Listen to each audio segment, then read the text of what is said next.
मी माझं वजन कसं कमी केलं हे तुम्हाला ऐकायचं आहे ना, तर मी पहिले पण एक व्हिडिओ टाकलेला आहे. लाँग पण आहे, शॉर्ट पण आहे. बरेच वेळेस मी सांगितलेलं आहे. परत तुम्ही मला विचारते, तर नक्कीच मी त्याचं पण एक व्हिडिओ बनवणारच आहे. मी कसं केलं, काय केलं, हे सगळे काही गोष्टी तुमच्यासोबत मी नक्कीच शेअर करेल. तर परत मला विचारलं गेलेलं म्हणून मी सांगते बरं का, नाहीतर म्हणणार की परत तेवढं सांगत बसतीये. तर इथे ना सकाळचा स्वयंपाक झाला होता. त्याच्यानंतर आहे ना मला इथे साबुदाणा भिजू घालायचं होतं. म्हटलं चला तेही घालते आणि त्याच्यानंतर दुसरे राहिलेले कामंसुद्धा मला आवरून घ्यायचे होते.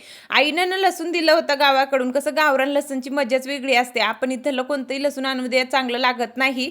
पण गावाकडचं ना वेगळंच असतं. तर मम्मीनं ना बांधून ठेवलेलं होतं. तसं आता इथं ना वरती बांधायला जागा नाहीये. म्हटलं चला एक-एक करून सगळं काढून घेते आणि जास्त कचरा पण होत नाही. तर तेही व्यवस्थित केलं आणि मग संध्याकाळचं एवढं वातावरण झालं होतं ना पावसाचं, तर म्हटलं चला कपडेसुद्धा काढून घेते. आणि हे तर रोजचंच झालंय. 2-3 दिवसापासून सारखं संध्याकाळचं असं काही वातावरण होतंय. तर असो इथे कपडे काढून घेतले. त्याच्यानंतर मला आता जेवण बनवायचं होतं. म्हटलं चला पटकन बनवून घेते, नाहीतर मग आहे ना नंतर लाईट सुद्धा जाते. इथे तर भेंडीची भाजी आणि चपाती बनवली होती. तर चला इथेच एंड करते. बाय.